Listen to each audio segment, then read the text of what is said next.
Hello, hi there, it's me, it's Dave, or the Jaded Rabbit. God bless you, thank you kindly for clicking on this video, for choosing to spend some of your time with me today. I am ever so fascinated by Mortal Kombat 1. For me, it feels like it's a study on what not to do as a developer in a video game. I think that Mortal Kombat 1 is so dead, so bare bones, that there is no actual content within the game to play. Instead, what you're left with are very obvious grooming techniques where NRS slash WB is grooming all players into turning them into consumers, into purchasers for a lifelong time, it seems like. Going from console games to multi-platform free-to-play games. This is what NRS wants from us. They don't want us to be playing this. And in fact, the people who work on the mobile division of games at NRS, they also worked on this game. Huge surprise that the same mobile developers and team were used across multiple games. Wonderful. So yes, Mortal Kombat 1 is sorely lacking with content, but you know what's not lacking with content within Mortal Kombat 1? Definitely the monetization.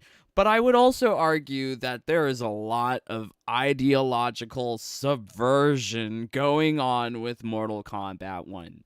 Instead, they should have called it MK Ultra. that is more believable. Then I would believe that this game is what it says or claims to be, because it does feel like it's some mind game experiment where they're all trying to make us open our wallets, right? Constantly buy things from the shrine, the seasonal store, or the premium shop. Yes, can't unlock things normally. If you want things from Fighter Mastery, rely upon glitches and exploits. This is what I've been saying since, like, day one. Well, I didn't make my turbo build day one. When did I do that? Like, maybe like a week in? Yeah, very, very curious. I was still having, within that first week, I was trying to have fun, but there was no fun to be had, was there? So I find being part of the Wi-Fi password, I am very much interested in Wi-Fi password activities. Yes, we're talking in code. Yes.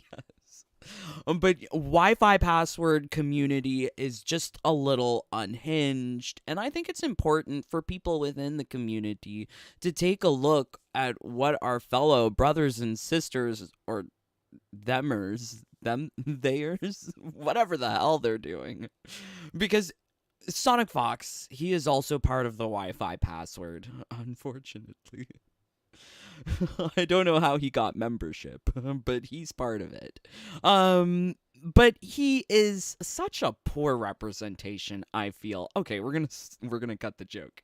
Yeah, I feel like, it's not a great representation of the LGBT to see the young children be so violent or like activists. Like they're just doing too much for me.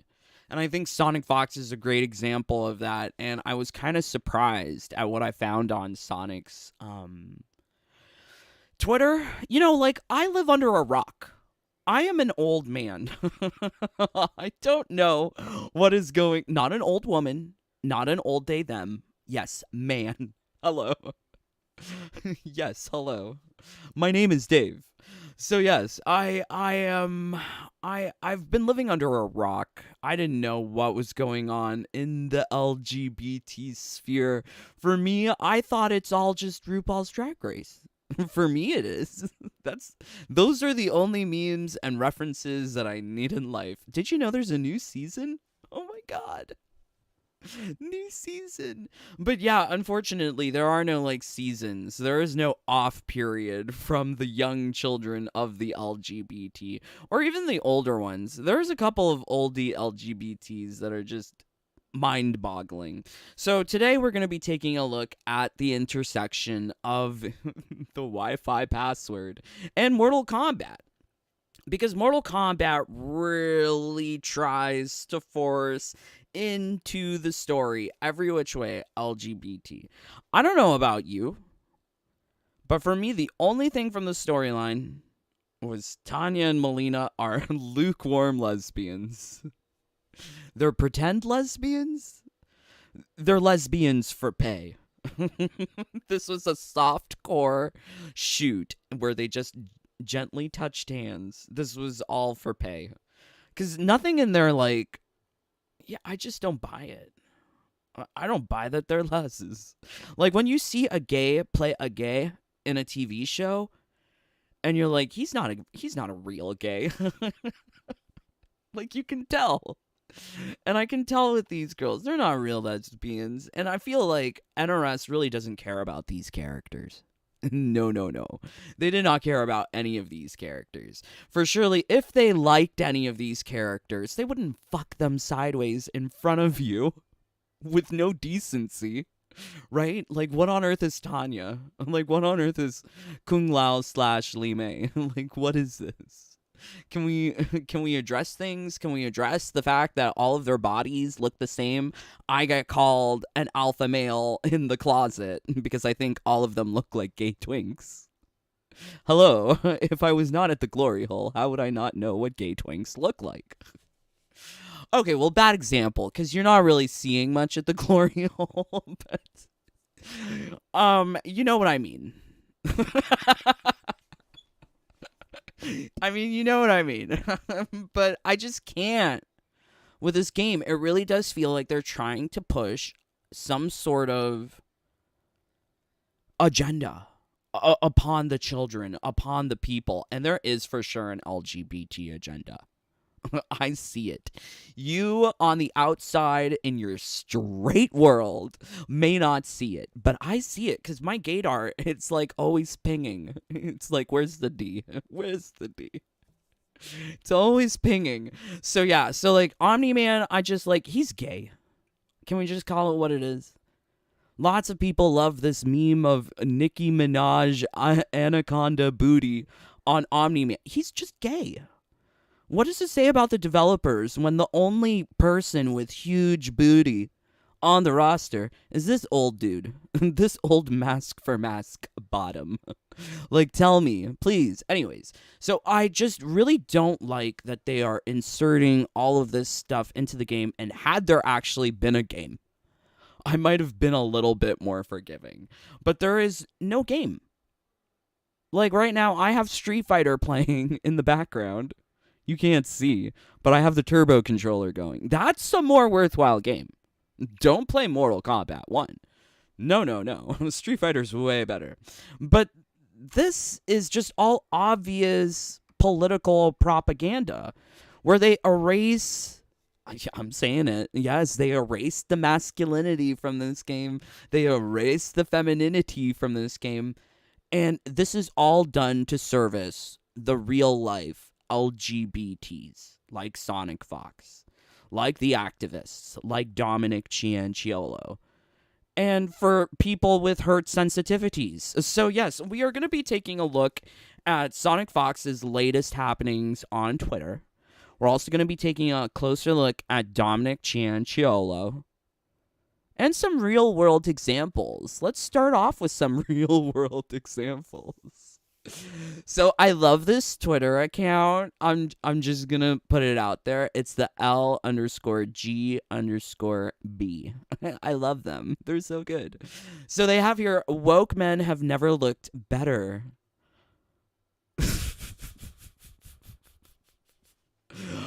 It's a lot to absorb, right? Okay, so can we just okay, all right. Let's mute it. I don't want no copyright soundtrack here. But can we just talk about the makeup? So the top lip, you could have painted over, sir. I mean, ma'am, you could have overpainted your lips because it just doesn't look cute, right? Like, who wants this anemic lip? And then, what kind of unsteady hand did they have that it's just like it looks like a 2-year-old drew this lip line? Like, I can't with the makeup. I also can't with the dog collar. Like, everyone's got to be a furry now, right? Everyone's got to be SonicFox. And the hard line on this wig in the front, it's a Party City wig. It's a shake and go Party City wig. So it's too much. Is it giving feminine? Sure. In some multiverse, it's giving feminine somewhere. But I just don't care for it. Also, camera angles. I don't want to see up your nose. Can you put the camera not up your nose? Like, why do the nostrils have to look so big? So yes, camera angles, makeup, dog collar, ugly wig. Can we get into it? This is what we're dealing with in real life, right? This people are going to defend that this is I can't even say it. It's not. It's I love the wig. It's giving me very like French poodle. Went to the groomer, got it dyed. The bulge in the front. Like, who are you fooling? Maybe this is safe for finding a bear in the woods, but this is not go to the grocery store. This is not go to the grocery store outfit. This is not go to the mall outfit. This is not go to work outfit. Where are you going, person, lady, ma'am? Ma'am, excuse me, I think you're lost in these woods. These woods are reserved for gay bears. Please. Well, if we... Okay, I can't with the denim jacket, too. Like, when did someone think denim jacket oversized was cute and feminine? So there's a lot of real world in the LGBT. Isn't this beautiful?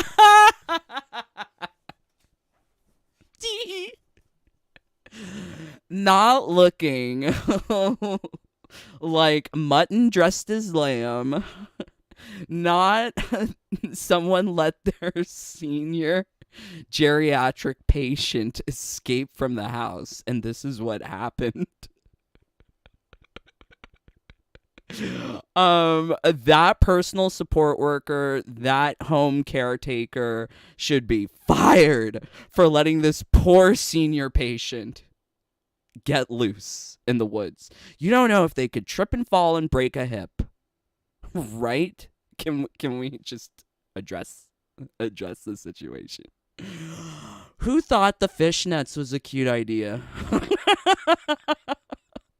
Like, it's squeezing all the wrinkles into the perforations of the fishnet.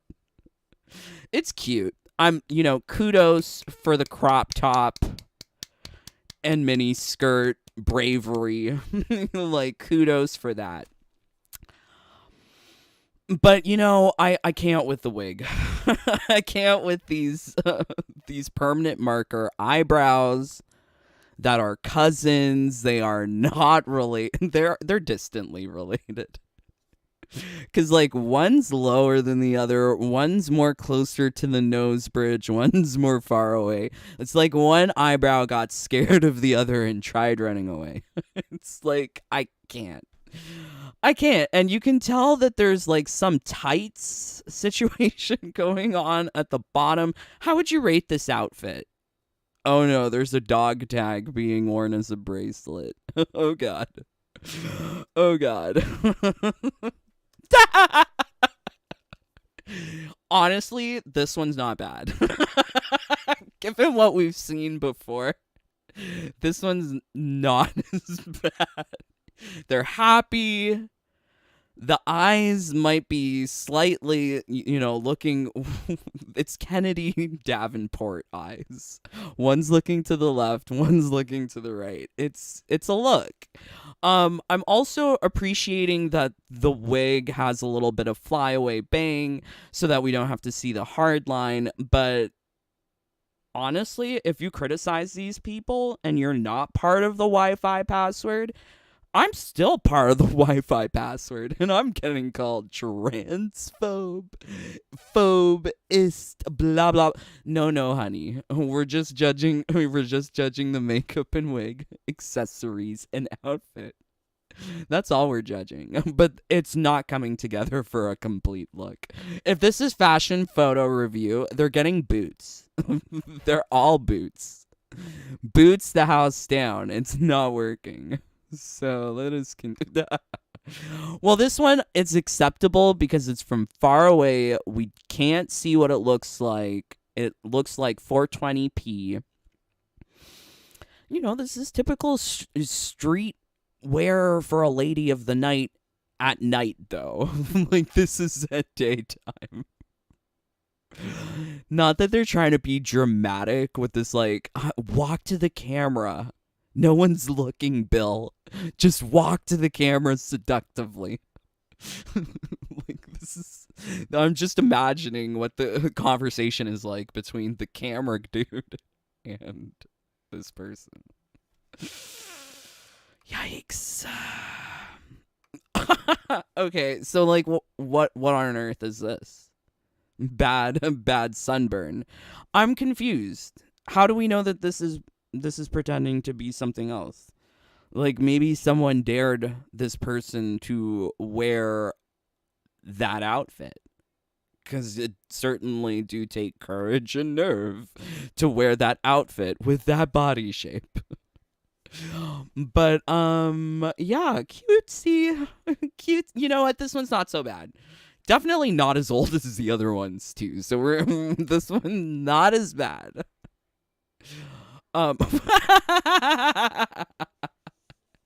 Not that the truck driver came out, took a photo behind their truck like this. Not that the truck is right over there. They left the truck and they're like, here, let me pose with my truck. Right? I mean, like, under the right lighting and circumstances, yes, you could buy it. You could rent it. But you might catch something. Under the right circumstances. But the illusion is broken. Like, I don't like seeing beards on a queen. I don't like seeing hairy chest on a queen. Yeah, sorry. So sorry. I know, like, UK season 3, was it Danny Beard who won? And he had a beard? I just can't with the beard. You want to give me illusion? Sure. But I don't see the illusion here.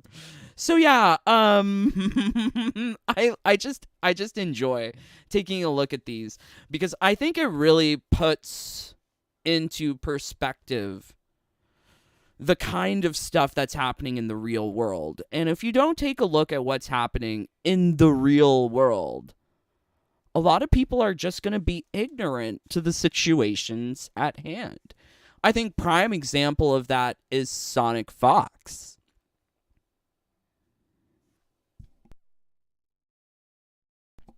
So, SonicFox has been on my radar lately because I am, as you know, I am very fascinated with this Wi-Fi password behavior in the real world. And SonicFox is definitely more so activist. I don't understand a lot of his ideas. Not saying that, like, I mentally can't comprehend what he's saying, but I just don't agree with them because the way he's presenting it is just very strange. I think, like, the problem with a lot of the activism that goes on in the world right now is that it creates a very divisionary culture. You're either on the side with them or the side against them. There is no room for nuance. There is no room for understanding, right? And I mean, like, I think I have a lot of compassion and empathy for people. Like, I mean, like, some of them are cute. Like, I don't mind this one or even this one. Like, who's your best dressed from this compilation? Like, you know, like, some of them aren't so bad. Like, I really do think someone might have dared this person to wear this outfit. I think it really does take courage and nerve. Is it a one piece? If it's a one piece, I'm over it. I can't if it's a one piece bathing suit. God, this swim costume is killing me. Even when it's good, it's still bad.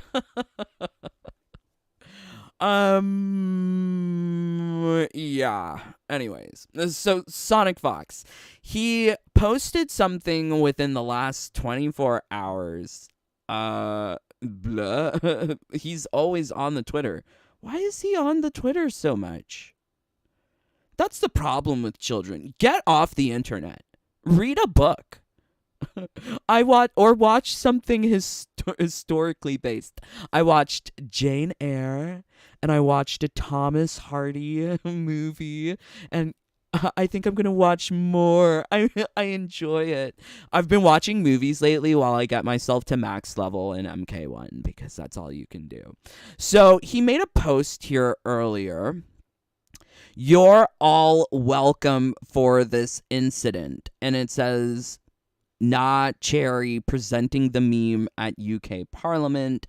And the other is like a meme of some anime girl. Don't ask me about anime. I know a couple of anime. I don't know this one. And it says, shut the bleep up, TERF. So if you're not familiar with what TERF is, it stands for trans exclusionary radical feminism. So the problem here is there is a gun. I'm so shocked by the inclusion of a gun, but this is apparently from an incident that happened years and years and years ago. So I'm only just learning of it, but SonicFox apparently talks about this quite often because this is something that has brought him fame in some capacity. So let's take a look here. So I've done a search here where every time he's used the word TERF. So I think, like, if you are familiar with J.K. Rowling or the kerfuffle that existed over Hogwarts Legacy, a lot of people wanted to boycott the game because of J.K. Rowling's opinions. And I don't think that having an opinion is a bad thing. I also think that cancel culture in of itself is very communist. It's very much trying to create a division of people who have the right kind of thought and the people who have the wrong kind of thought. But I think it once again removes so much nuance from the conversation. So Sonic is creating lots of tweets around this word TERF. Yes, it's been going on for years. So he thinks TERFs are clowns. I don't even think people would refer to themselves as TERFs. Like, I've never heard of anyone saying, I'm a TERF.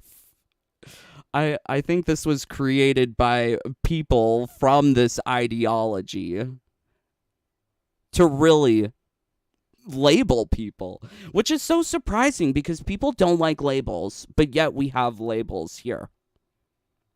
Not cute, not fun. So he says here, Lamau, UK Parliament talked about my TERF tweets today that were taken down earlier. Joanna Cherry apparently thinks teleporting full screen from a sand trap and chopping Sonya, what is this? Or doing the fatality as intended in Mortal Kombat is hateful conduct to women. So I'll admit, I have no idea what was said because, like he said, he deleted these tweets. It's so interesting that people on Twitter will run their mouth and then just not stand by what they said. I said what I said. I did not stutter this.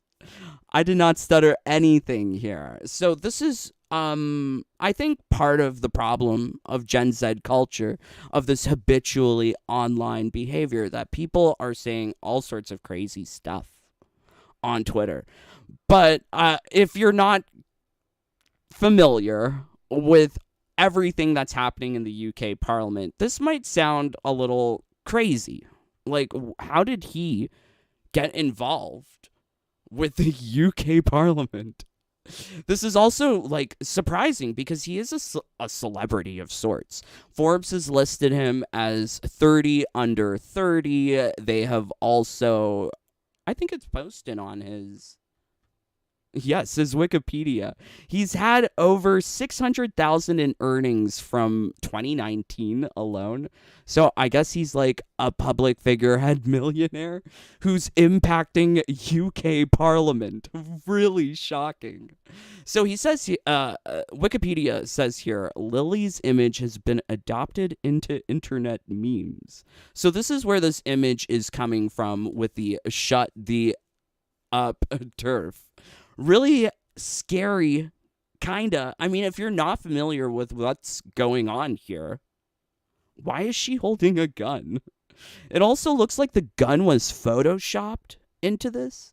I think any sort of reference to gun when trying to talk to people online in any capacity, it's questionable. Why use gun effects?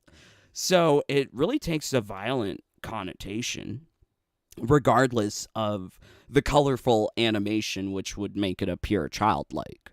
To have the gun there is shocking.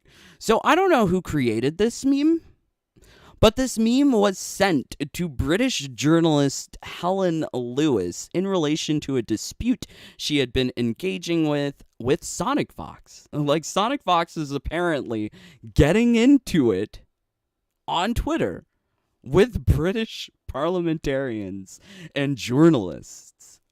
Crazy. So I think, like, wherever you stand on the issue of transgenderism, I think we must all acknowledge that we are trying to change language in quite a non-scientific way. Everything is based on feelings. Feelings are now a protected class. You can't disagree with feelings. And that's the problem. Like, with feelings, they can change whenever. How are you supposed to keep track of other people's feelings? It's literally impossible. So the movement away from transgenderism or transsexualism to transgenderism, where everyone is now deciding their gender because it's a social construct, this doesn't align with most people's view of biology.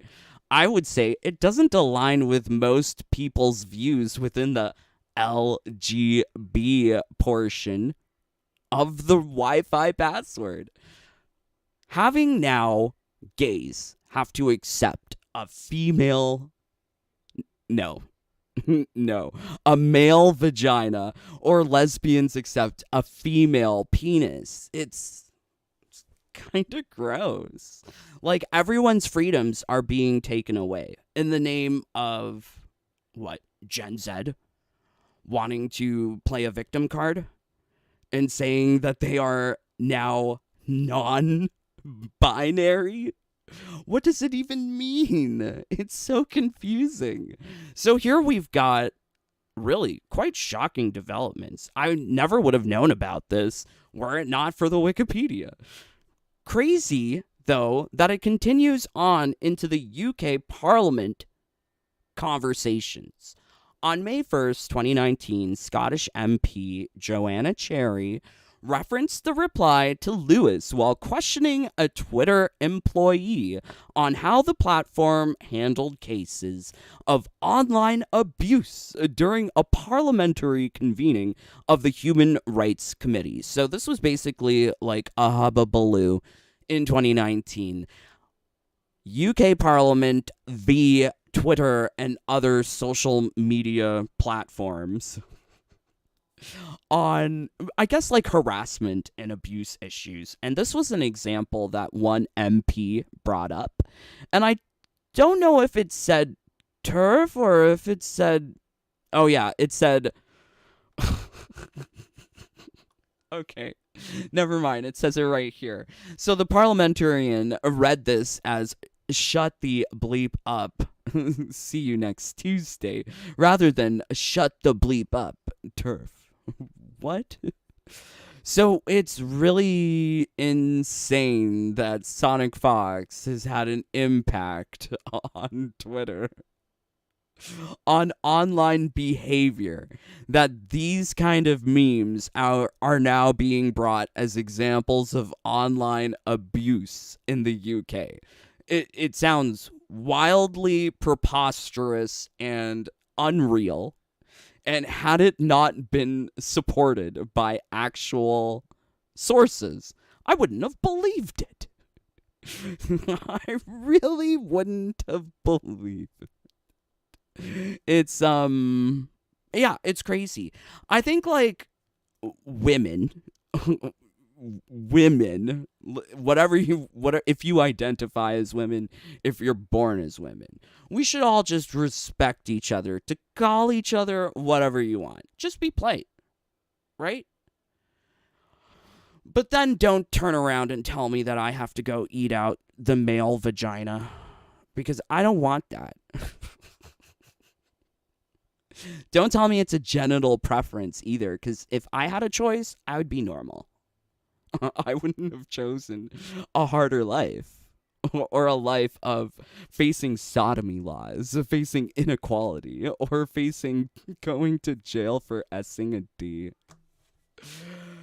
Like, I mean, like, I would have chosen a more happier time, one filled with less risk. But I think, like, what you're seeing now is that people are so uncertain of themselves, so uncomfortable with themselves, that they're now choosing things like this. Like, SonicFox is literally wearing a suit. He sounds unhappy if he can't be who he is. Although, in his defense, I do notice that on his, like, more recent thumbnails, he's wearing no costume, no reference to the fursuit, but he still mixes it in there. It's clearly a sexual fetish. But sexual fetishes are not protected groups. We don't have to apply equal rights to people wearing fursuits. Like, fursuits are just icky. Ew, could you imagine the dry cleaning bill after, like, a fur convention? God damn it. It'll be really, yeah, poor dry cleaners too. They'll charge a lot because they have to deal with a lot of stains. Icky. So yeah, so this is like really, really crazy, I think, but it goes on deeper. So before we get into this, let's see what you guys are saying. Thank you for joining. Sean, Legion, Riz Rose, George Henry, John, Just Drew. Aw, thank you. Yes, please do leave a like. Lol, not MK Ultra. Yes. LOL. Aw, thank you for the rainbow 63 10K. Das Vidania. Thank you. Fyodor. Aw, thank you for the hearts. Omni-Man is this generation's He-Man. Keep it real. SF6 is better, hotter, and it actually enjoyable and fun. Everything MK1 is not. Yes, very true. Just true. Ew. Flames. Do we have... Starting to feel people do it on purpose for attention now. I think that's why people wear the suits. It is for attention, which is unfortunate. People don't feel confident in their own skins that they actually have to wear a suit. Yeah. What's up, fam? Thoughts on Max Black? I don't know what this is. LOL, Evil Bunny. Party City goes hard, though. Yes, sometimes. Spirit Halloween's Thanksgiving. Just Drew, MK Ryu, Guardeth, Michael Gardner, OMG, Joe Bro, True Disney Villain, O Gamer, OMG Tomash, hello. Oblivious, JP, hello, JP. Duwan, Derek. I don't want to have to think about inside the suit. Yes, it's crazy. I think the suit, people defending the suit, it's just so weird. It's like people defending 50 Shades of Grey. It's hella weird. I enjoyed the movie, but I don't want to read the book, nor do I want to experience that stuff IRL. It sounds very strange, like no thank you. Anyways, so we've got a Reddit here. I think perhaps the Reddit understands better because I don't keep up with all of this drama about SonicFox and his involvement with UK Parliament. So here is a tweet. I really don't know what you call these posts. I'm just going to copy my reply from the drama thread about this because it's a little more to do with a Twitter beef she caused with gay black pro gamer kid SonicFox. He apparently had some video she saw or used in response to her about some hard to tell since Twitter removed it. Wow, okay, Twitter removed it. He removed stuff and Twitter removed stuff. Anyways, the video was him doing a fatality on a woman MK character and said that's what he does to TERFs. Oh. So this tweet is only half the story of what he said. Because the UK parliamentarian used him doing the fatality on a lady. But SonicFox did not elaborate that he was also saying that he would do this to TERFs. Right? Like that's... I think like when you're applying a label to a community that does not want that label, is that not oppressive? Like using the N-word on my poor brothers, right? Like, isn't it the same? I feel. So it's so strange that happened. So like, kudos to Reddit for giving the full story. So they also say here, they got in a Twitter posting match. His followers were unleashed on her with attack anime memes. Oh my god. I'm so glad for someone to actually give an account of what happened like 5-6 years ago. Because apparently Sonic is posting about it, even to this day. Like, he's proud of this shit. Was he underage at that point? So he was underage, harassing parliamentarians and journalists with this picture of gun anime and getting his, thousands of followers to go bother them. No wonder people are willing to so defend SonicFox blindly, because this has been going on for years. That's so shocking. OMG. Wow. Okay, so, okay. She decided to take it personally and use her political power to strike back. All very 2019. Wow. I'm just kind of flabbergasted that this kind of stuff happens on Twitter, that people behave that way. I mean, if you're a fan or a follower, I think you should have the ability to disagree. For sure. Totally. But I think, can't we all be respectful to each other at the end of the day? But taking his followers and weaponizing them, that's just irresponsible. and reads, yeah, like, you are a little child. Like, why are you doing that? Only little children behave like so. So, yeah, this is, I mean, like, I'm not, like, super impressed by any of this. So this was in response to this thing. I guess people like the anime and they didn't understand why this picture was now a thing. I still don't agree. I still don't agree. So yes, so this is an article from the BBC that goes into greater detail. Facebook and Twitter grilled over abuse faced by MPs. Oh, okay. So these people were complaining to Facebook and Twitter in a parliamentary action about the kind of treatment that they receive from SonicFox and his fans. This is the problem. When you start taking these kinds of words like TERF, charging them, pelting them at people, that's disgusting. Disgusting behavior.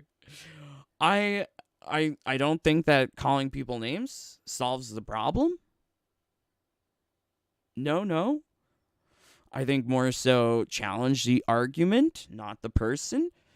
But you hear, this is the problem when you talk to people about LGBT, talking to about this idea of gender identity, because it no longer goes away from like how you were born. Because I was born the way I was, to now your feelings on a particular given day. Right? So that was the issue with SonicFox. SonicFox said that he was gay. Now he's non-binary. But even underneath here, his Wikipedia, like the Wikipedia is a contradiction. It's an oxymoron. McLean is openly gay and non-binary, as well as a furry. So how can you check all of the boxes is the question, right? How are you gay and non-binary? Where is the non-binary? I'm so confused. Also, I realize now, SonicFox reuses this picture from Wikipedia. Just like remove background, transparent background, and he'll put this face on all of his thumbnails. Let's see if I can find it. Because now I know. When I see these things, I know. So if you take a look here, let's see if I... Oh, yeah. See, like, this one is the Wikipedia copy-paste. Wikipedia copy-paste. Wikipedia copy-paste rotated. Rotated horizontally. Flipped horizontally. Wow. Well, I mean, if MK reuses Wikipedia, why not him? But yeah, this is a problem. If you're non-binary, you don't identify as male, right? I'm just trying to understand in my mind. If someone came to me on my Grindr and they said gay and non-binary, I'd be like, but wait. But wait. Before we throw down, what? When you say you're non-binary, how does that work? Because you're not supposed to be male or female, and gay is male plus male. Like, I don't get it.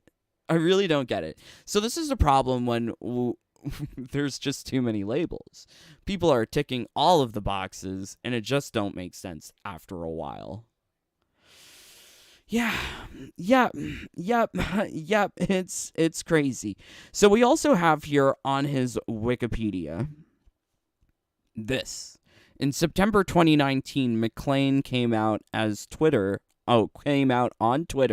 as non-binary several tweets.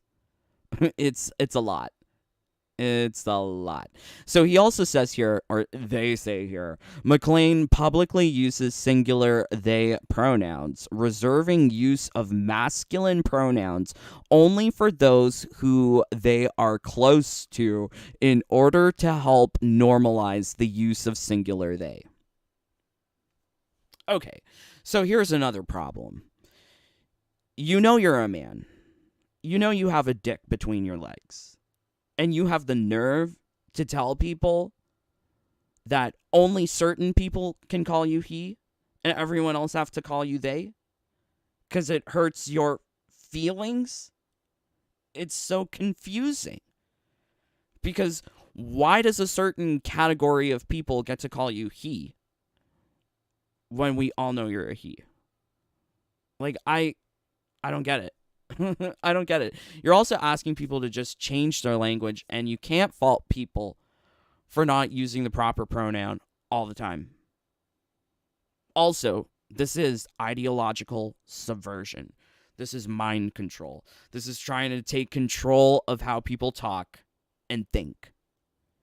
So here is the tweet where it says, also to clarify on my pronouns, I am all right with most of my close friends to use he or they, but I've been specifically letting the FGC only use they/them. It isn't as normalized in that environment, and I am trying to change that in this space. It's been working well. It's mind control. It's brainwashing. He wants people to change their language to suit their desires. It's confusing.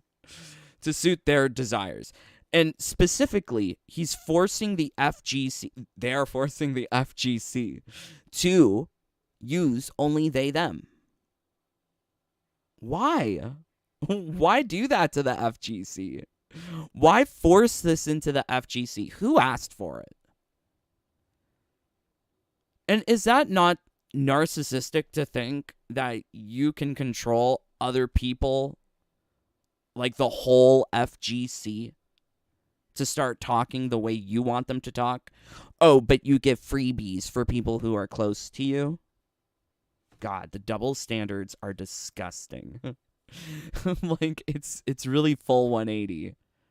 Full 180. Before we were fighting for rights and equality, and now they're fighting for control, total control and domination.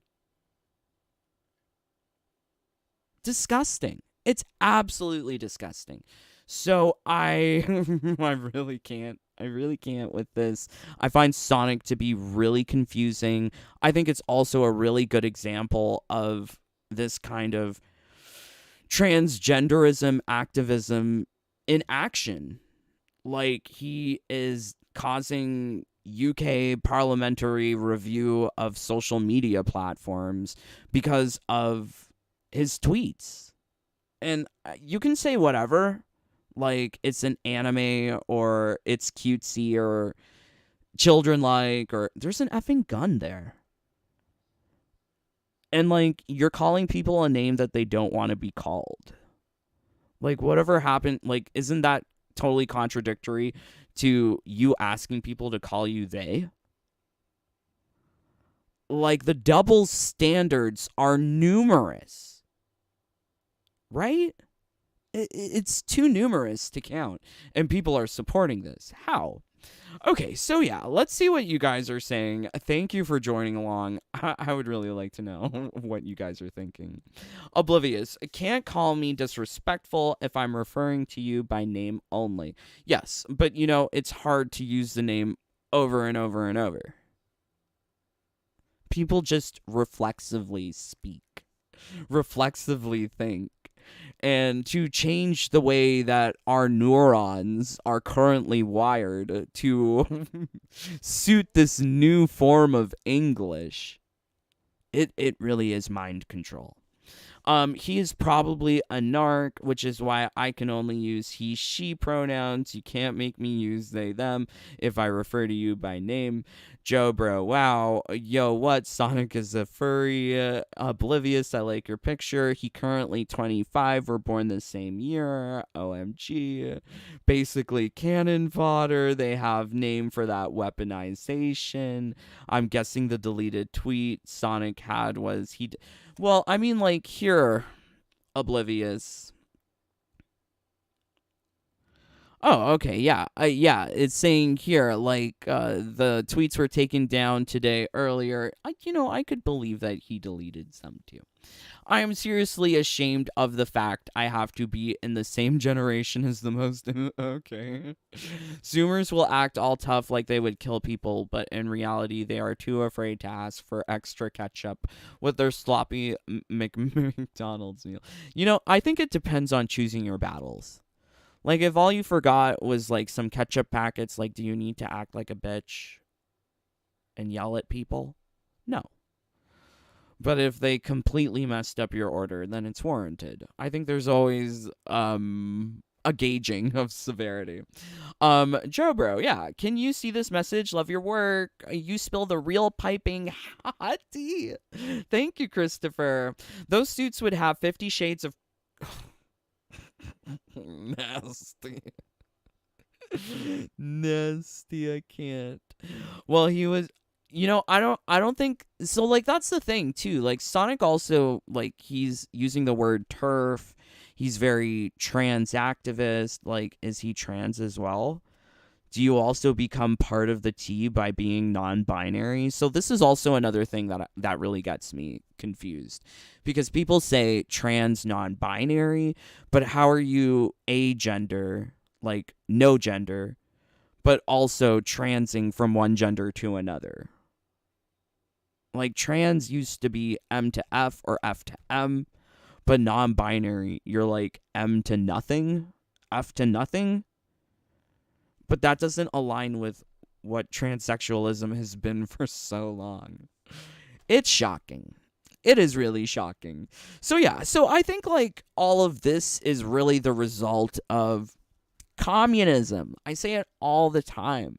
Marxists believe in the idea of separation according to the proletariat, the bourgeoisie. They are separated into the haves and have-nots. In today's culture, we are seeing people separated into people who believe in the activist thought and people who don't believe. And if you're not believing of this activist thought, you're supposed to be canceled. Don't I know it? Yeah, so they want to cancel people. Like, this is all so familiar to what we've seen in Russia, what we've seen in China, what we've seen before in history, but people don't like history. I don't know why. I think history is so fascinating. I love a period piece. It's, it's a period drama. Yes, give me. I love those with fancy costumes. Yes. But, a lot of these Gen Zs, well, actually all of the Gen Zs are born after the fall of the Berlin Wall. Do you remember the fall of the Berlin Wall?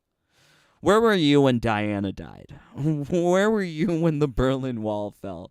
I remember. I was really young, but I remember. I was at home. It came on in between Madonna and the news. I used to love watching soap operas really young, too. So I have a lot of memories of that, but yeah, anyways. So yes, so this is an interview with a KGB defector named Yuri Bezmenov. I have been recommended this by several people. Yes, I'm quite familiar with all of this kind of communist infiltration. It's something that we learned in school with, like, McCarthy Red Scare, but the McCarthy Red Scare had a legitimate reason, because there was infiltration of Hollywood, of US culture, of US academia at that point by these psyops. Really, the psyops were occurring. So we have this person really talk about what has happened from Russia in the US. But don't think that just because the USSR does not exist anymore, that this is over. Because the infiltration has happened. It continues in the name of China. And unfortunately, it's going to take generations of people to really counter this psyop that we've all been living in. It's really shocking. So let's take a listen here. There's going to be some, like, technical terms. We might, we're definitely gonna stop it and talk along it. But yeah, if you have questions, let me know in the comments, because I think this is really important for everyone to understand, because this really sets up how people like Dominic Cianciolo think. And yes, we are going to be taking a closer look at him here. You spoke several times before about ideological subversion. That is a phrase that I'm afraid some Americans don't fully understand. When the Soviets used the phrase ideological subversion, what do they mean by it?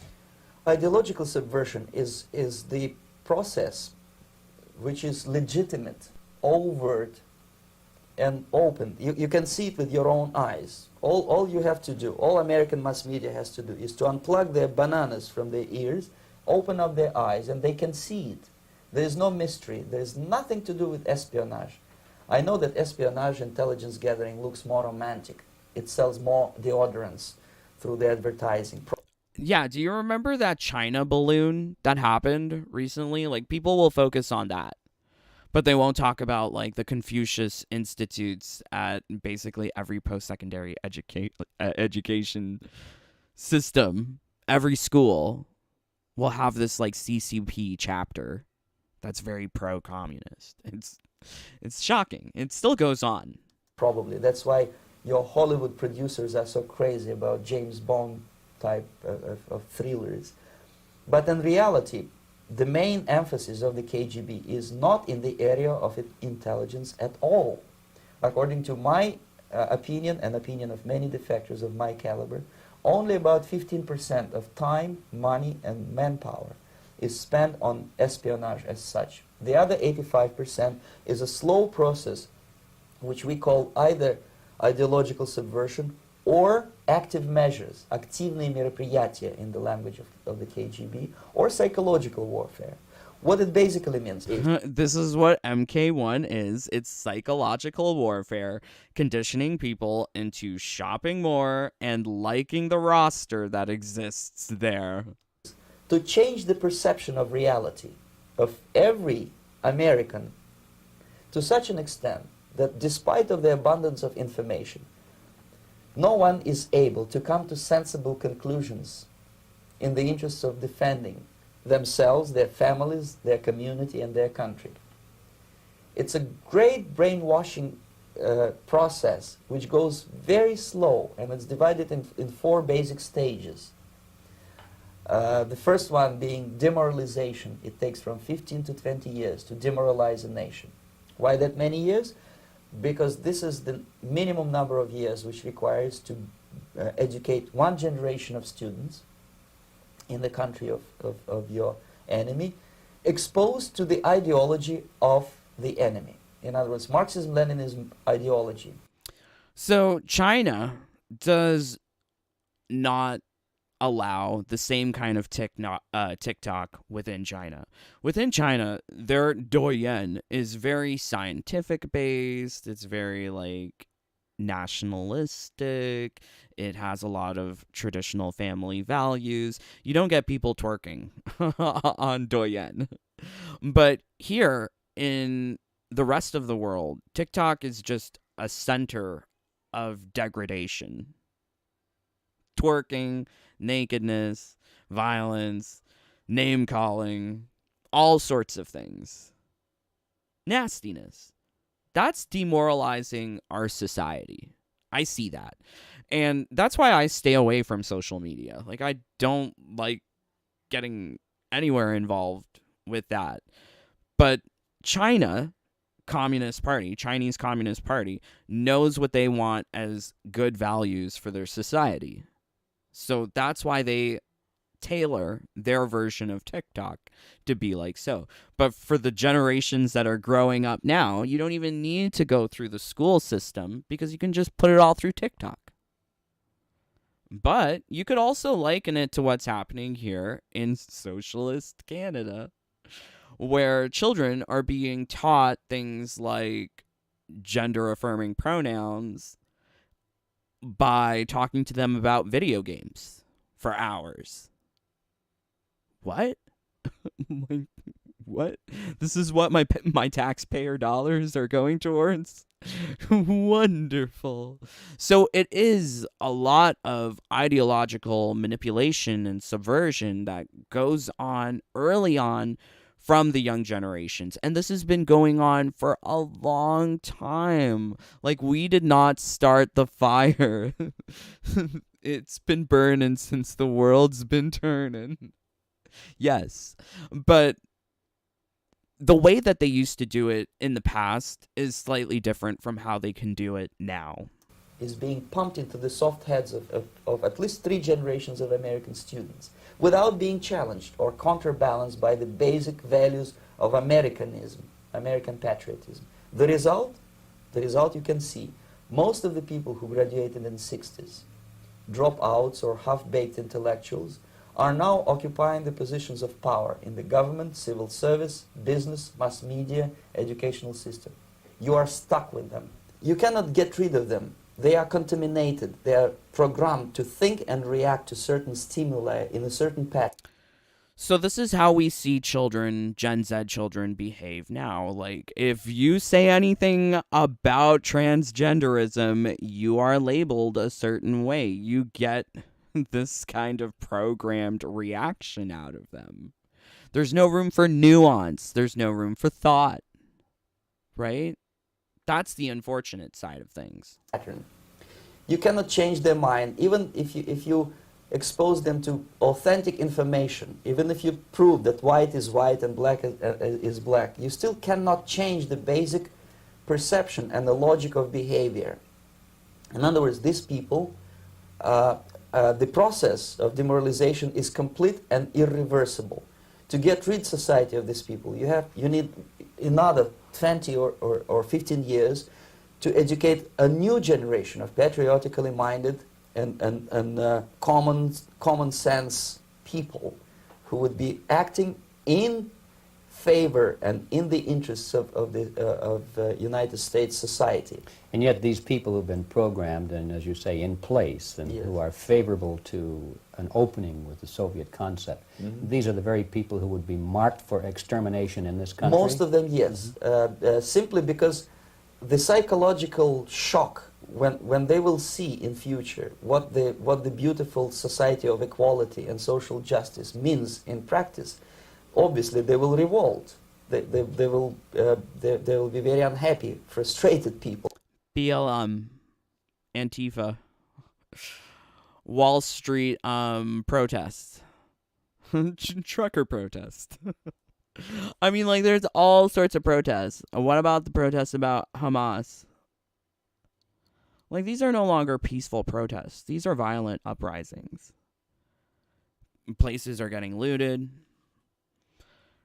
Cars are getting overturned. It's like when your favorite hockey team loses here in Canada. It's utter mayhem. And the Marxist-Leninist regime does not tolerate these people. They will join the links of dissenters, dissidents.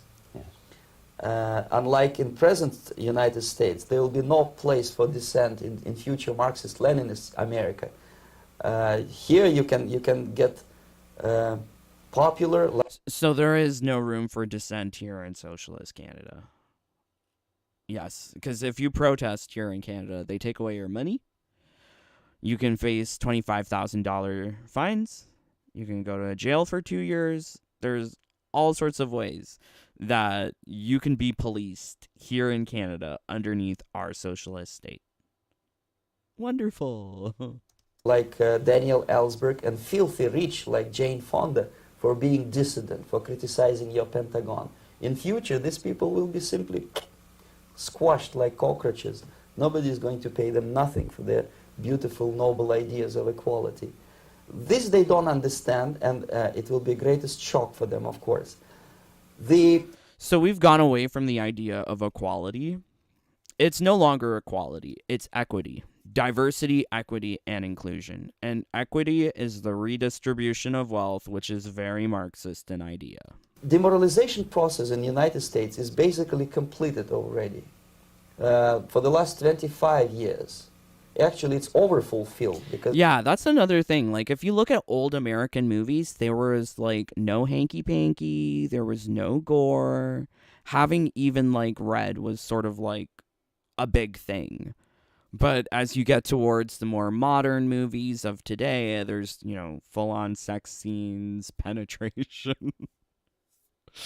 There's all sorts of, you know, gore and stuff. Just look at Mortal Kombat. I mean, there is a reduction of values over time. Not saying if it's good or bad, but you have to acknowledge the history of what has come before.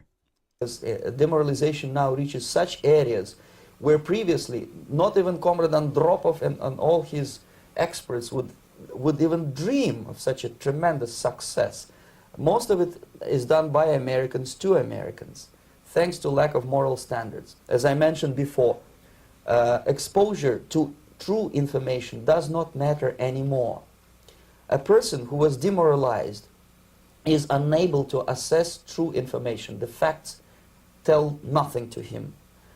Even if I shower him with information, with authentic proof, with documents, the disaster is coming closer and closer. I just skip it forward. You want to see the whole thing? Go watch it yourself.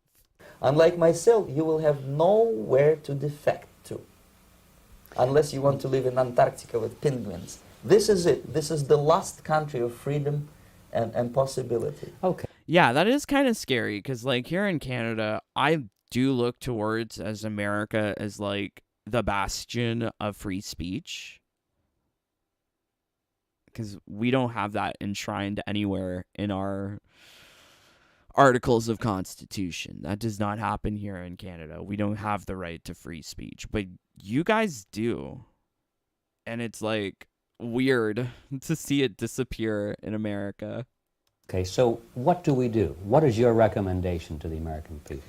Well, the immediate thing that comes to my mind is, of course, there must be a very strong national effort to educate people in the spirit of real patriotism, number one. Number two, to explain them the real danger of socialist, communist, whatever, welfare state, big brother government. If people will fail to grasp the impending danger of that development, nothing ever can help United States. You may kiss goodbye to your freedom, including freedoms. So, like, I think, like, people don't see this because, like, that's the problem with socialism. It's not that, you know, it's bad to help people. Like, of course it's good to help people. But the problem is when you start helping people so far that you need to control them to make sure that they are always in this good behavior of helping people. It's not about helping people anymore. It's about control. All of this stems to control. The people who like the idea of socialism, yes, there are certain aspects of it that is very wonderful, like helping the poor or, you know, healthcare or other things. But really, it's now taken on this new direction of gender identity. They have mixed in the LGBT with this communism idea because they are now separating the people onto the people who have feelings to respect man and women not existing and just everyone else. Like, there's no room for thought, no room for nuance. Also, a lot of these activist groups, they're always talking about equity, and that is, like, a big signal for me, because when you take a look at MLM, they say that they don't want to have the Western nuclear family. BLM does not want that family unit. BLM also wants reparations. That is Marxism. That's taking money from people and giving to you. I don't understand how people would want this, because it goes so far at a point where everyone is getting taxed that the only people who are the real benefitors are the government. The money doesn't go to the people. It goes to the government. Everyone's corrupt. It's hard to have people in power not become corrupt. Look at China. To homosexuals, to prison inmate, all these freedoms will vanish, evaporate in 5 seconds, including your precious lives. The second thing, the moment at least part of the United States population is convinced that the second, including your precious lives, all these freedoms will be in danger of that development. Nothing ever can help United States. You may kiss goodbye to your freedom, including freedoms to homosexuals. Hear that? Freedoms to homosexuals. He's calling it out now because the freedom to be a homosexual now, aka monosexual, aka gay, lesbian, or straight, you're not allowed that anymore because now we have to be told that if you're a straight man and you don't want the female penis, that you're a transphobe. You can't help the way that you're born, just as much as I can't help the way that I'm born. It's not a genital preference. This is the way our body chemistry has been programmed. This is what we desire. We need this stuff. So to force that upon people, it's brainwashing. It really is. It's just brainwashing. So the socialism has gone so far that now we are removing rights and freedoms from protected groups like the gays. Also, he lists here to prison inmate, all like freedoms to prison inmates. Like if you're incarcerated, you have the right to human dignity. Like you are entitled to water and food and shelter. There's no way that you could be incarcerated without any of those things. But the problem is in the US, the prison system is so very corporate. They cut corners everywhere. People are baking to death, getting heat stroke in cells while incarcerated. Shocking. So not only are we harming the gays, we're harming the prison inmates. Like, this guy's totally on point with what he said 30-something years ago. 30-something. I'm 30-something. But he was totally right. And it's so shocking to see something from this day and age actually be current and accurately reflect our modern society. all these freedoms will vanish, evaporate in 5 seconds, including your precious lives. The second thing, the moment at least part of the United States population is convinced that the danger is real, they have to force their government. And I'm not talking about sending letters, signing petitions, and all this beautiful, noble activity. I'm talking about forcing United States government to stop aiding communism. Because there is no other problem more burning and urgent than to stop the Soviet... So, like, you could change out the word Soviet with China. I think there is, like, a lot of fear, or valid fear, of, like, what China will do. It does feel like if there's going to be a World War III, it's going to be China invading Taiwan. It's very scary. And I think, like, people are still asleep. Wake up. Get woke. People want to use the word woke. Get woke. Get woke to the issues that are really at hand here. Because unfortunately, this does play a huge role in what we see in Mortal Kombat 1. Keep in mind that this was from 1985. Let's take a little look-see at Dominic Cianciolo. So Dominic Cianciolo, he is very politically active on his Twitter. If you're not familiar, he's the guy responsible for the story of MKX, MK11, MK Onslaught, MK1. Just responsible for a lot, including character direction and the reasoning for why Kung Jin is gay, Tanya's gay, Melina's gay. Everyone's gay now. Yes, he is the one to thank for these accomplishments, for the Wi-Fi password. But look how much politics. Why are there so many politics? So he has this politics here about Republicans. I don't know. I'm not going to get into it. He's also reposting Biden. He's reposting all sorts of things about Trump. Republican accountability. Oh, my word. So he's very politically active. And one of the things that you can notice about Dominic is that he went to school at University of Michigan Law School. Yes, here you go. 1991 to 1994. He was also at the University for Business. So he got he got an MBA or no, BBA. Oh, so it's not a master's. That's his bachelor's.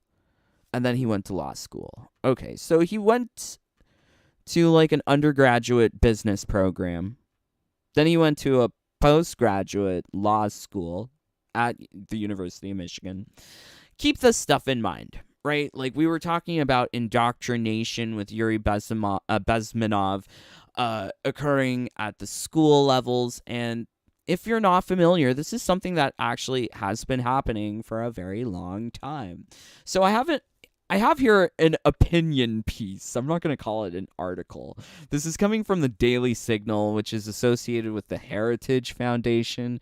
They are very conservative in their views, but I think it's interesting to see what they're saying here because it's talking about exactly where he went. University of Michigan Law School exposed as rotten to the core. This article came October 23rd of this year. So it says here, if you want to spend almost $100,000 a year to turn your son or daughter into a radical, America-hating extremist whose goal is to bring down our republic, particularly our supposedly white supremacist legal system, then the University of Michigan Law School is the place to go. What sensationalism all within the first sentence. It's insane. But he goes on to say law schools that he has covered, including Harvard, NYU, and Columbia, that apparently this school is just as bad or worse than other schools. The University of Michigan Law School. He says here, no shock that the University of Michigan has such groups too, like the Young Democratic Socialists of America, which applauds Hamas's words I can't say as the revolutionary will of the people. And Students Allied for Freedom and Equality, which calls on others to honor our martyrs and resist imperialism. This is what they're teaching in schools. I think like at a lot of post-secondary systems, you're going to be encountering a lot of very open-mindedness, liberalness, leftist thought that's just very like far left. Like I noticed it when I went to university as well. Like there's just a lot of that kind of like liberal thought, and I don't think that it's like super surprising, because like, you know, as the cliche goes, you go to university to experiment.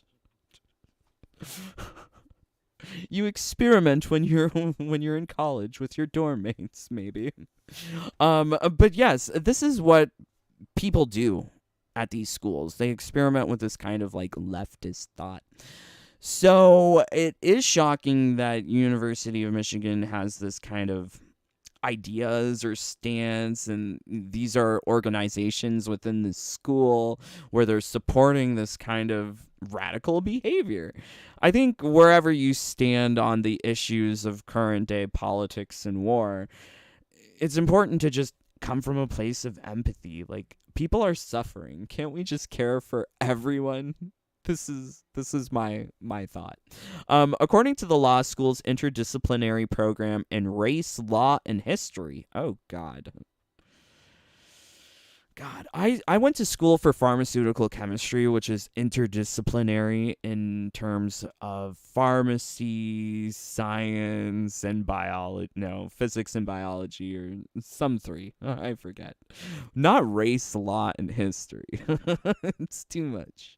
Its work is grounded in scholarship that has established race as the core of interpreting the history of the Americas. So this is revisionist history. So the law school is embracing this kind of revisionist history where you have to interpret everything through the lens of race, privilege, entitlement, etc. It's why can't we just look at facts? Why can't we just look at things and notice how they're different from then and now? So strange. Apparently, race drives everything we do in religion, culture, labor, biology, and why are these quoted? Where's the source? Which is why we as a society have rationalized profound equality. So I'm guessing these quotes are coming from the Advisory Board on Race and Racism at the University of Michigan? So the law school criticizes the voters of Michigan for approving the 2006 proposition outlawing such preferences, and the president of the university, Santa Ono, issued a statement that the Supreme Court finally ruled against such discrimination, expressing how deeply disheartened she was about the ruling. Oh my God. Ono brags about the university's DEI strategic plan, DEI 1.0, and upcoming plan, DEI 2.0. Oh, God. Okay. This perverse, distorted view of America pervades the coursework at UMich. The class on critical race theory will teach students that our legal system and laws are historically central to and complicit in upholding racial hierarchy, as well as other hierarchies of gender, class, and sexual orientation.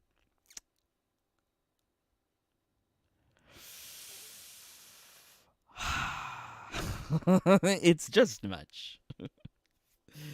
It's just much. I really don't understand about why they're teaching this kind of stuff here when it's supposed to be about law.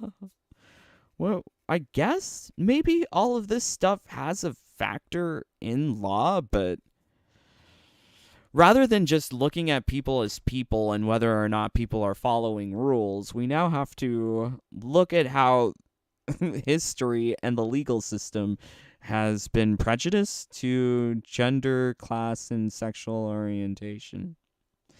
Which is so weird because for all of this kind of socialist thought of moving away from classes, having everyone be part of the proletariat, why are all of these different hierarchies coming into the equation? Like, the intersectionality is whoever's at the top of all of these pyramids. So if you're, like, white, you're at the bottom. Black is at the top of the racial hierarchy. Gender, women is at the top. Man is at the bottom. Now it is. A class, I guess, like, poor on top, rich on bottom. I'm not sure what they're calling class in America. And then sexual orientation. Of course, the LGBTs at the top and straights at the bottom. It's too weird. It's too much. So I really do think that the University of Michigan is probably a breeding ground for all of this kind of socialist thought. Really interesting to see that this is something that's been occurring through history. So we have an article here from the Los Angeles Times where they talk about McCarthyism and the University of Michigan issuing apologies to former communist officials at the university. So, once upon a time, America was very anti-communist. Then it went very wrong. It went very wrong. And now they did like a 180 or a 360. I'm not sure. Math. But they definitely went back to apologize for excommunicating some of these communist sympathizers. They do have this example here of a person who fled from the U.S., labeled as a communist, went to Canada, became a professor of math. So it seems like, historically, there has been an interest to kind of root out this leftist radical thought and ideology. However, in the current day and age of sensitivities, this article is from 1990, people are wanting to change it again. There's always changes, isn't there? So Canada is sort of like a hotbed, I would say, for exporting your communists, terrorists. There's safe harbor here in Canada for everyone, isn't there? So it's strange that we got this here. And, you might think that I'm talking glib, but this is a thing here in Canada. Recently, in September, we did have Germans appear at our parliament, invited by the Prime Minister, standing beside the what is it, Prime Minister of Ukraine? What's his name? That guy? Yeah, wonderful. He got 2 standing ovations. Oh, Volodymyr Zelensky, president. Okay. So yeah, this is so strange that Canada really does have this kind of who cares attitude about things. But, that's sort of been the political mode for Canada for hundreds of years. Just do whatever. It's okay. So yeah, we definitely had no Germans in our capital giving speeches, getting claps. Yay. Yay. Like I said, America, just look to Canada to see just how bad it can get. It's happening. But let's see what you guys are saying. Thank you so much for joining. 34 of you here. Let's get 34 likes. Okay, China not the issue. Thereupon, who can you not offend? Who runs the banks, politicians, corporations, insurance companies? Follow the money. There's your answer. Of course, it always gets down to money. But I mean, like, I don't think we can be ignorant of the fact of, like, what's going on specifically, like, with China, for sure. Like, if we're going to take a look at examples of indoctrination and subversion at the post-secondary level, like, China does this. Like, China plays us for fools. CCP subversion of student groups. This is exactly what Yuri Bezmenov was talking about. The CCP has filled the void of the Soviet in this idea of demoralization, because we do have chapters of the Confucius Institute, thousands. I'm pretty sure it's thousands, hundreds.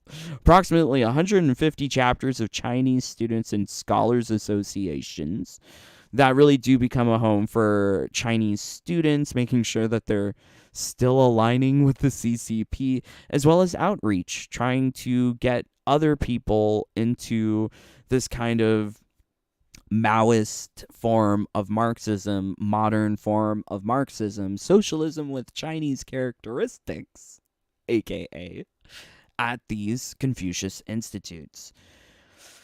I mean, you can do the research for yourself. Like, I don't really want to go into all of that. Like, I do love Serpent Zede. I brought him up earlier because I think that he has talked a lot about this kind of stuff.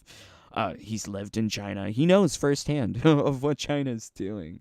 So I see this here too I even remember it when I was at university. There were these groups that would be sort of commie. These Confucius institutes. So, yeah, and that was like, what, 15 years ago? Yikes. I'm old. So, yeah, crazy times. Let's also see what you guys are saying. XBL, yes. Yes, they do. Yes, they do. Travis, Henry Kissinger control the food and money, then you control the people. Yes, very true. I don't know. Do people like Henry Kissinger in the States? I think he's known pretty worldwide as, like, not a good guy, but I don't know what Americans think. Who gives an F about Baldy Chronica? Oh no. People can like Chronica. Every character on the roster is going to be someone's favorite. So I respect that, at least. Someone's favorite is Su Hao. Perhaps. I'll have to look them up. Hey, Mommy Jaded. Hey, Chill Nation. Help an individual help themselves. Yes. The 40 acres and a mole is still owed to us, though, Rap. Where are you going to get the money, JP? Where are you going to get the money and land from? Who are you going to take it from? LOL. That's the problem with the idea of reparations and forcing it into children's cartoons as well, because where are you going to get that if not by heavily taxing absolutely everyone? Like, you want the money. Where does the money come from? Do you just print it out of air? Oh, so you create inflation? Like, people don't want to think about the effects of where does it come from. It's not like magic money just appears out of nowhere. LOL, JP. I know a lot of people who think Canada is superior to the US. Lol, if they only knew. Exactly, D-Max. Like, people think that, like, Canada is some kind of haven. It's not. Flames, I feel like I'm in school. LOL. Well, welcome. Welcome. So yes, before we get into the last part here, I would just like to say thank you so much for my brothers and sisters in the Jaded Bunny family who keep me alive here on this YouTube. I would not be able to make my YouTube vids were it not for them. So please do consider supporting the channel if you really enjoy the type of content that we make.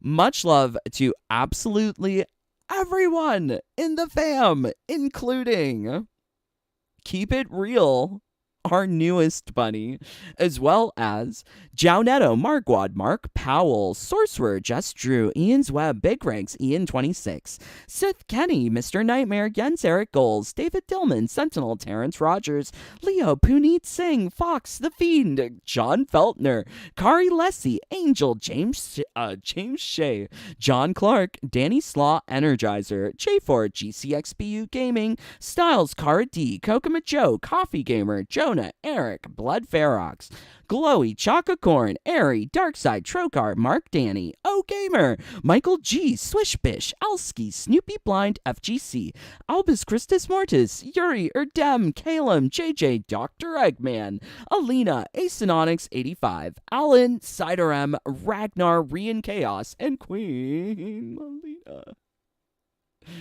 Thank you. All right. All right. So yeah, crazy. So I do think it's important to sort of frame Dominic's experience at the University of Michigan in context to what Yuri Bezmenov was saying, as well as what was said before in American Congress. So in 1963, there was a congressional reading of the 45 communist goals for America. And it's basically talking about the similar idea of demoralization. And it really is something that you can see a lot of parallels between now and back then in the 60s. So here, number 17, get control of the schools. Use them as transmission belts for socialism and current communist propaganda. Soften the curriculum, get control of teachers' associations, put the party line in textbooks. So this is what you're getting, like, now. Like, you're getting people like JP bringing up this idea of reparations, and it's being taught to the children in schools, in their cartoons. That's propaganda. Like, it's all nice and well to think about, yes, you know, equal rights, but when you go into the realm of reparations, like, where are you getting the money from to give people? And if you are getting reparations, shouldn't you be paying reparations to the natives? Because this was their land first. Like, there's so many questions about the idea of BLM. Like, if you just ask the questions, it don't make sense. Especially if you try to answer the questions. Crazy. But yeah, so getting control of the schools, this is what we're seeing here with Dominic Cianciolo. And this is also what we're seeing with like SonicFox, is that these younger children are just indoctrinated from a younger age. And I would not be surprised to learn that if throughout his furry travels that he's not being indoctrinated even more through that. Because here's the thing about this whole entire fursuit shenanigans is that there is a predatory aspect of it where older people in fursuits groom the younger kids to go buy a fursuit and then do the nasty. Like, there's no way this is not sexual fetish as well. This is all sexual fetish. It's so icky. So how could something grounded on predation be celebrated? And he's been indoctrinated in school with the communist thought. He's been indoctrinated by the fursuits. It's just, I feel bad for the guy, honestly, because I think if he was able to develop, I don't know, elsewhere in the world, he might not have turned out like this. Because there's, I think, a very much of an argument of nurture versus nature, and there's a lot of naturism going on here, especially when he seems to be confused enough to be like he, they, but you're non-binary and gay. And I really don't like this word queer. Queer is an insult. No one wants to be called queer. It's so strange. I don't want to be called queer. You call me queer, you get a ban. You get a ban. But, you know, we've talked about some pretty heavy topics. You know, let's have a little fun. Non-binary, I use they, them pronouns. This is just a reminder that being non-binary is going to look different for every non-binary person. I'm non-binary, I use they, them pronouns. Do I like being called girl? No. Do I like being called she, her? Not really. Do I want to be called girlfriend? Yes. Do I want to be a mom? Absolutely.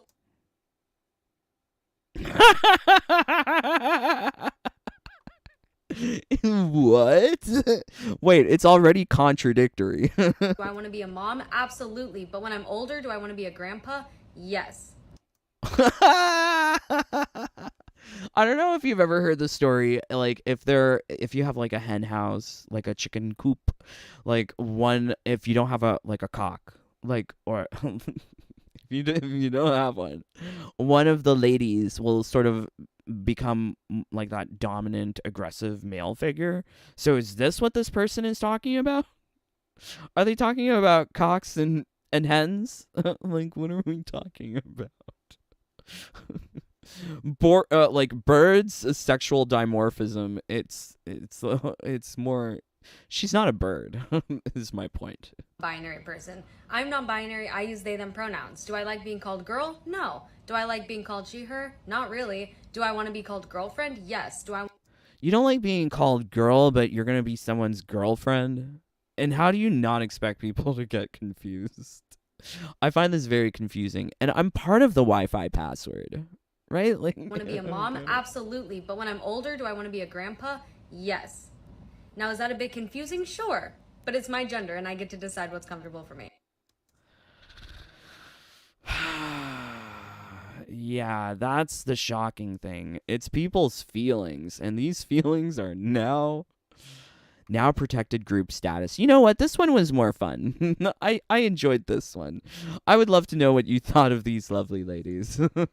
Very beautiful. OMG. Okay, so let's see what you guys are saying. Hopefully I'm not missing any of your comments. No, he's a character. Okay, so you don't like Kissinger. Rotted. LOL. Oh no, who's rotted? Aw, don't worry, John. We can all like and dislike what we want. We can all be friends at the end of the day. Steven, in MK11, Maskless Smoke and Sub-Zero looked cool, but Maskless and MK1, they look like pretty boys. So I prefer them with masks this time around. Yeah. You do you, boo. I'm okay with them masked or unmasked. They do look very cutesy feminine. Not as feminine as these these ladies, but yeah. I'll take 2 pints of beer and a gram. OMG. Love you, Six Legs. Yeah, I don't know who's gonna wifey them, want to be wife and grandpa. Yeah, okay. I know, like it just gets colossally confusing. But this is the problem with Mortal Kombat. Everything has now become MK Ultra. It is now psychological warfare, and with no game to play, all of this stuff stands readily apparent. I would love to hear from you what you guys think of SonicFox, Dominic Cianciolo, and their political views, because they certainly let people know about their views. But I am praying for all of you to just be having a lovely time. But until next one, please stay safe, stay healthy, stay happy. Bye, my friends. Take care. Peace. Love you guys.